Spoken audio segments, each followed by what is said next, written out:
সোহান, তুমি এখন কোন খেলাটা দেখাইবা? সাদ্দে উঠে পিছের মার পাঁচটা দিব, একটা বুক ডাউন দিয়ে একটা বাইসিল মারব। মাশাআল্লাহ, তো দেখো তোমার খেলাটা।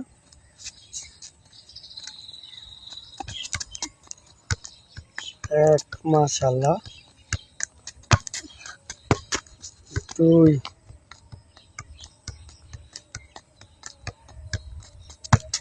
তিন। ও সুন্দর তো শোন। চার। ও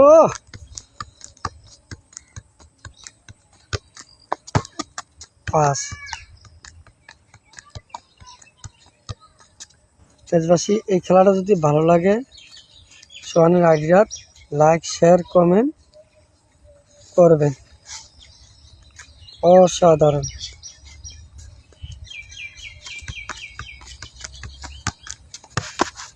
দারুণ হয়েছে সোহান।